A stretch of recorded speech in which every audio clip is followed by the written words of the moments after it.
ನೀವು ಕಂಫರ್ಟೇಬಲ್ ಝೋನಿಂದ ಮಕ್ಕಳನ್ನ ಆಚೆ ತರ್ತಿರೋ ಅವಾಗ ಅವ್ರು ಹಾರ್ತಾರೆ. ಪೇರೆಂಟ್ಸ್ ಆಲೋಚನೆ ಏನಿದೆ ಹೇಳಿ ಸರ್, ನಿಮಗೆ ನಮಗೆ ಆಲೋಚನೆ ಏನಿದೆ ಹೇಳಿ ಸರ್, ನಾವು ಕಷ್ಟಪಟ್ಟಿದ್ದೀವಿ, ನನ್ನ ಮಕ್ಕಳು ಕಷ್ಟಪಡೋದು ಬೇಡ. ಕಷ್ಟನೇ ಪಡದೆ ಇದ್ದ ಸುಖ ಎಲ್ಲಿಂದ ಬರ್ತದೆ ಸರ್? ಅವನು ಕಷ್ಟ ಪಡಬೇಕು, ಅವನಿಗ ದುಃಖನ ಪ್ರಾಬ್ಲಮ್ಗಳನ್ನ ತೋರಿಸ್ಬೇಕು ಅವನಿಗೆ. ಅದನ್ನ ನೀವು ತೋರಿಸ್ತಾ ಇಲ್ಲ. ನಾನು ಕಷ್ಟಪಟ್ಟಿಲ್ಲ, ನನ್ನ ಮಗ ಕಷ್ಟಪಡೋದು ಬೇಡ. ಹಾಗಾದ್ರೆ ಅವ್ನು ಕಷ್ಟ ಬಂದಾಗ ಅದನ್ನ ಎದುರಿಸೋದು ಹೇಗೆ?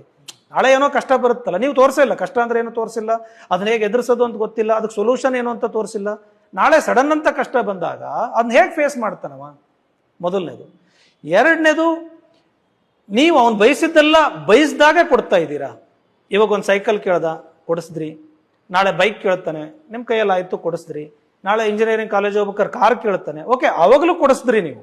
ನಾಳೆ ಫ್ಲೈಟ್ ಕೇಳ್ತಾನೆ, ಅವಾಗ ಏನು ಮಾಡ್ತೀರಿ ಸರ್? ಕೊಡಿಸಿಲ್ಲ ಅಂದ್ರೆ ಡಿಪ್ರೆಷನ್ ಹೋಗ್ತಾನೆ. ಬಿಕಾಸ್ ಕೇಳಿದ್ದೆಲ್ಲ ಸಿಕ್ಕಿದೆ ಅವನಿಗೆ, ಕೇಳಿದ್ದೆಲ್ಲ ಕೇಳಿದ ಸಮಯದಲ್ಲಿ ಸಿಕ್ಕಿದೆ. ಬಟ್ ನೀವು ಇವಾಗ ಕೊಡ್ಸೋಕ್ಕಾಗ್ತಾ ಇಲ್ಲ, ಅವಾಗ ಏನಾಗ್ತಾನೆ ಅವನು? ಡಿಪ್ರೆಷನ್ಗೆ ಹೋಗ್ತಾನೆ. ದಟ್ಸ್ ವೈ ಈಗ ಮೊನ್ನೆ ನಮ್ಮೂರಲ್ಲೇ 2 ಸುಸೈಡ್ ಆಯ್ತು. ಮೇ ಬಿ ಲವ್ ಕೇಸು ಏನೋ ಇರಬೇಕು, ಸುಸೈಡ್ ಆಯ್ತು. ಯಾಕೆ ಅಂತ ಕೇಳಿದ್ರೆ, ಅವನಿಗೆ ಕಷ್ಟ ಬಂದಾಗ, ನಾನು ಬಯಸಿದ ಸಿಗದೇ ಇದ್ದಾಗ ಬದುಕೋದು ಹೇಗೆ ಅಂತ ನೀವು ಕಲಿಸ್ಲೇ ಇಲ್ಲ. ನೀವು ಕೊಡಿಸಿ ಬೇಡ ಅಂತ ಹೇಳ್ತಾ ಇಲ್ಲ, ನಿಮ್ಮ ಮಕ್ಕಳಿಗೋಸ್ಕರ ನೀವು ದುಡಿತಾ ಇರೋದು. ನೀವು ಇಡೀ ದಿನ ಕಷ್ಟಪಡ್ತಾ ಇರೋದೇ ಬಿಕಾಸ್ ಆಫ್ ನಿಮ್ಮ ಮಕ್ಕಳಿಗೋಸ್ಕರ. ಕೊಡಿಸಿ, ಆದರೆ ಅವನಿಗೆ ಆ ತಾಳ್ಮೆಯನ್ನು ಕಲಿಸಿ ಕೊಡಿಸಿ.